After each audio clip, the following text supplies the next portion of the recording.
On Tuesday night, approximately 21:45 hours, I arrived at Building 131. We noticed a passenger vehicle and looked like a fuel truck. Entered the parking lot from the northwest side. Two men left the truck and entered a white car. We immediately suspected something serious was about to happen.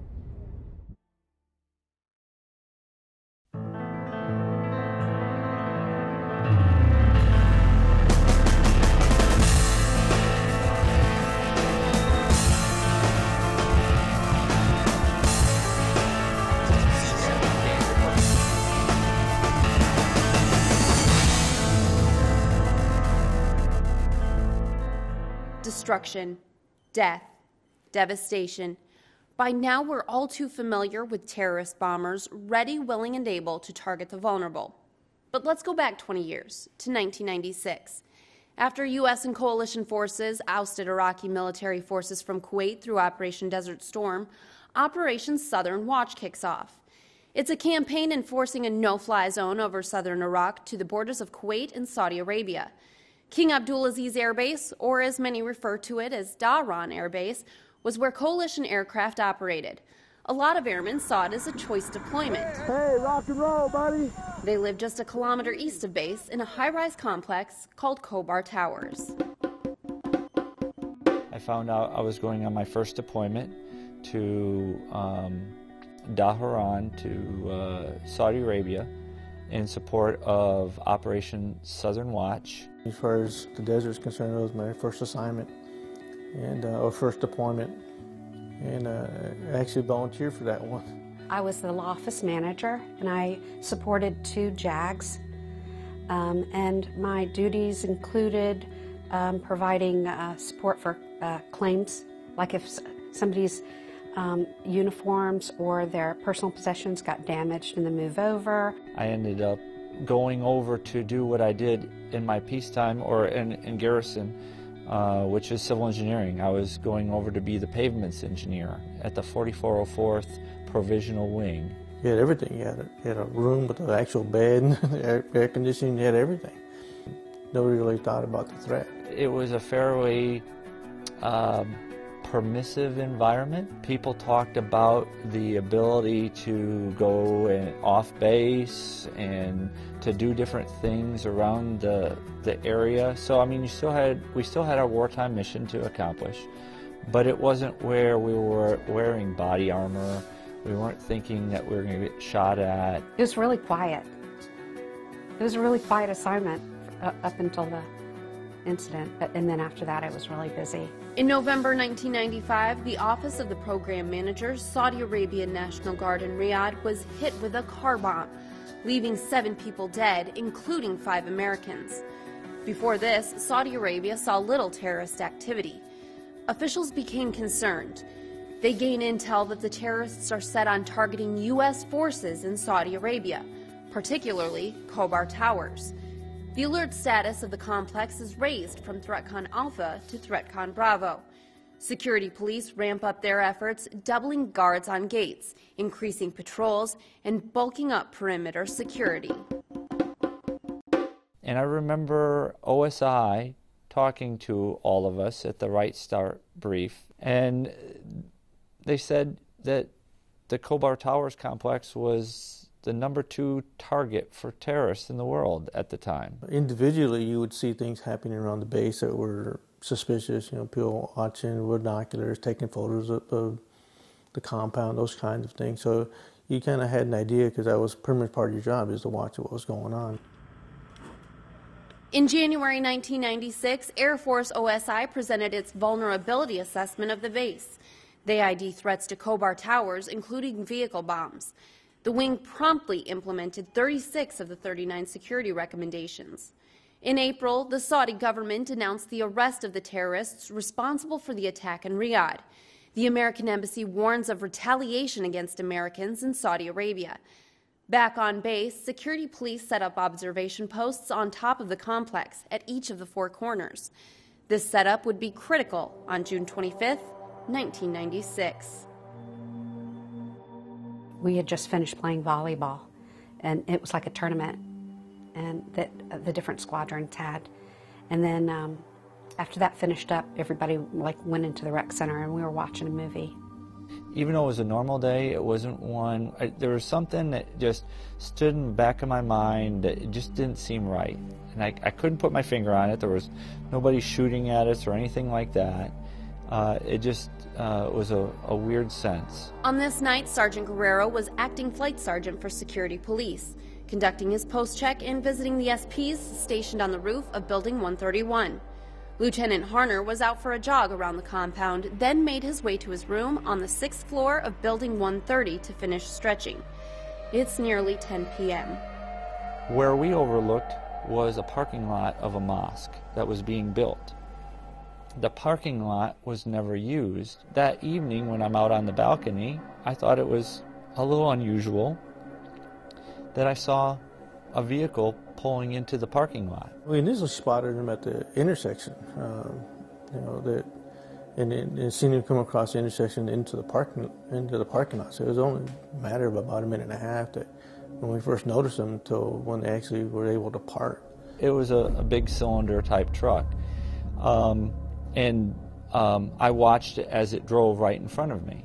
The lights from the compound shone so I could see the people in the truck, and there was actually a vehicle that was following the truck. And it wasn't until the folks that they were driving the truck got into the car and took off that we realized that this was not normal, and something bad was about to happen. And I started to think, maybe I should call somebody. I don't know what's going on. I got on the radio and called the control center to tell them what was going on, and even before I finished my first transmission, I thought about the people in the building and realized that, well, if this is what I think it is, this building's going down. And out of the corner of my eye, I remember very distinctly seeing a huge flash of light.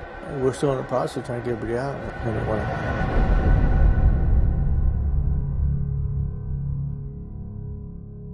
The truck, parked suspiciously close to the perimeter, explodes. The blast is heard more than 120 miles away.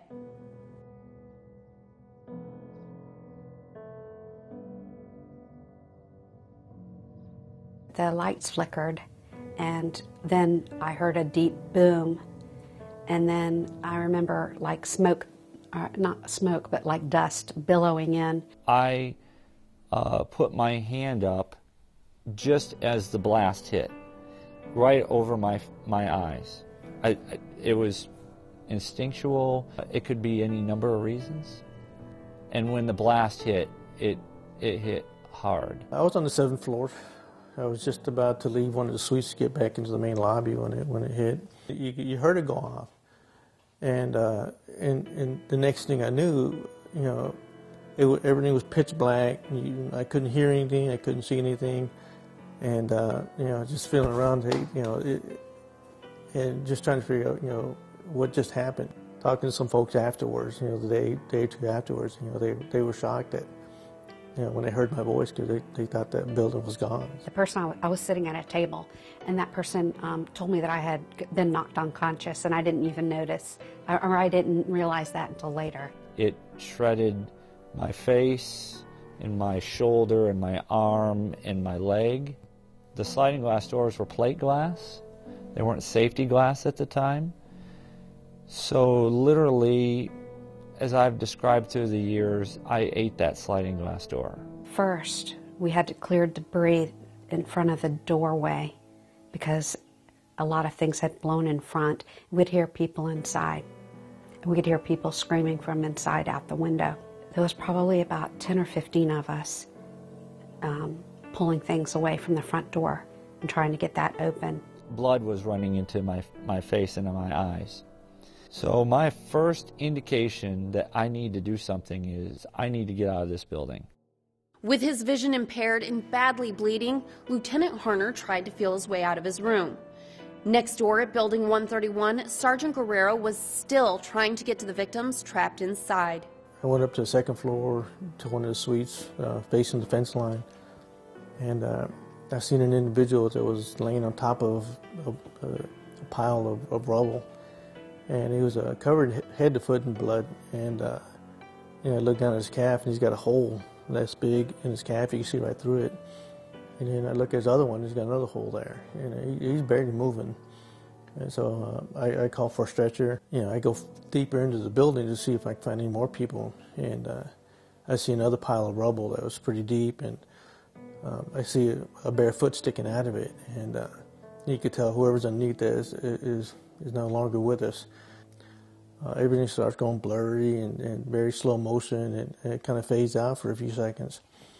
Everything pretty surreal. What snaps him out of it is the thought that he's acting flight leader, senior ranking security police officer on duty. He had more to do than look for the victims. He had to secure the base. And on the radio, I can hear them saying, hey, they're jumping over the fence on the west side, they're jumping over the fence on the east side. The locals are jumping over the fence onto our compound. And some people said that they thought we were under attack. We don't have weapons, and we're not going to be able to defend ourselves. And so I was thinking, are they going to take us for hostages? What are they going to do, shoot us? As it turned out, the locals entering the compound were actually coming to help. As they were coming in, Lieutenant Harner was still trying to get out of his room, knowing time was of the essence.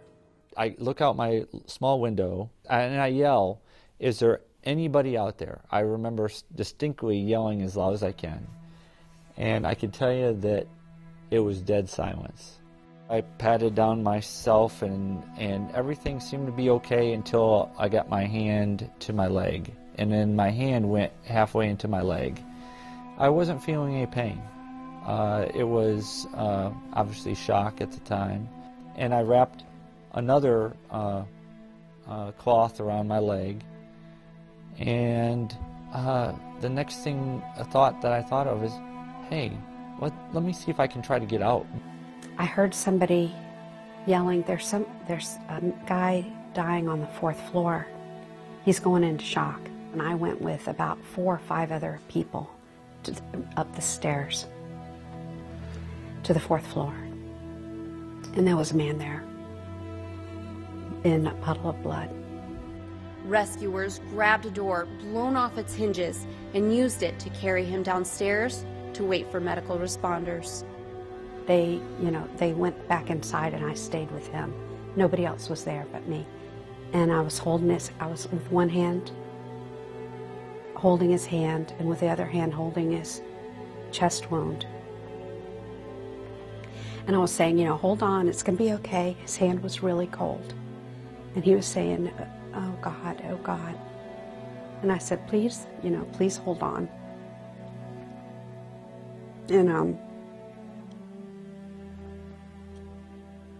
And I could tell the instant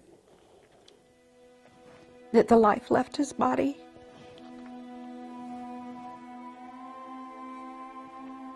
And then the medics started arriving then.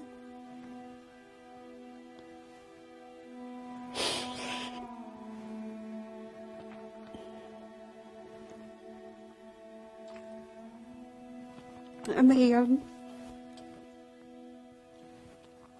they picked him up and took him away, put him on a bus.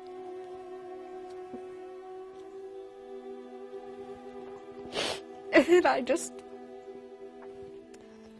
went back in and started looking for somebody else.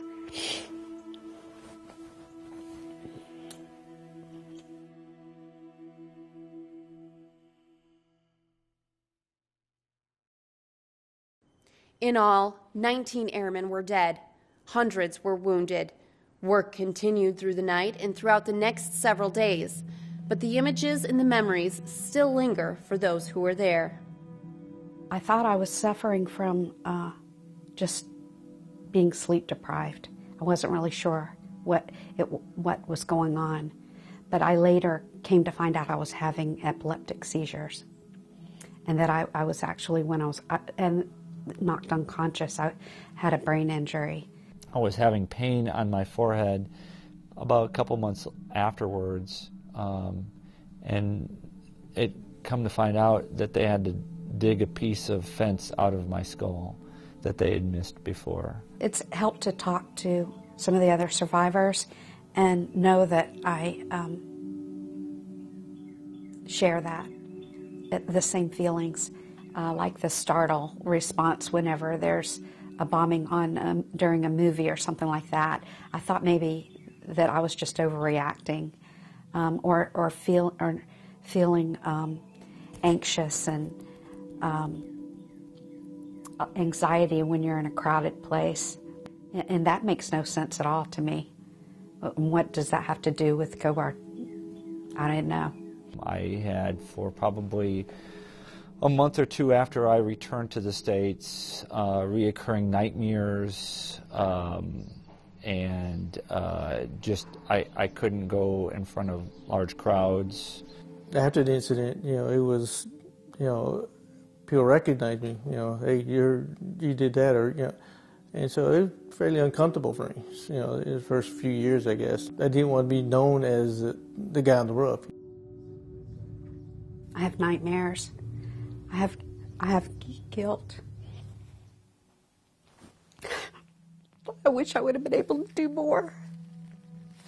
You always second guess yourself, especially when somebody dies that that you're responsible for protecting. And for a couple weeks after the incident, I would kind of beat myself up, thinking, well, what could I have done differently? Or I could have done better, and those kinds of things. So, and every time I would think of something I could have done differently, it all came back to the same conclusion: is that I couldn't have done anything different because I didn't know anything different. Not only did the attack change the lives of the airmen who were there, it changed the Air Force itself, highlighting the need for new anti-terrorism security measures. There's lots of things that have improved since then. You're looking at the standards for standoff, for mass communications. You're looking at barrier plans, random anti-terrorism measures that really didn't have there. And so there's lots of thoughts and policies and programs that have been instituted as a result of that have I think done a lot of good. You see a lot of our facilities on bases nowadays as we're retrofitting them or building new buildings, that you don't build right up to the curb, that you have a set distance away from the curb or from areas where the parking is. We use safety glass nowadays where it goes into just little bits and pieces versus big shards or half, things that could just really do a lot of damage. Rebuilding, resilience, strength. The airmen at Khobar Towers, the Air Force as a whole, all took away something from that night. Pieces of what they once were, used to build an even stronger force. I think we've grown quite a bit, especially when we're talking about changing our mentality to realize that there are no front lines anymore. This is a piece of the stairwell from 131. On the anniversary for the past June 25th, I've held this for the rest of my life. There won't be a day that goes by that I won't remember. I'll remember those 19 men forever.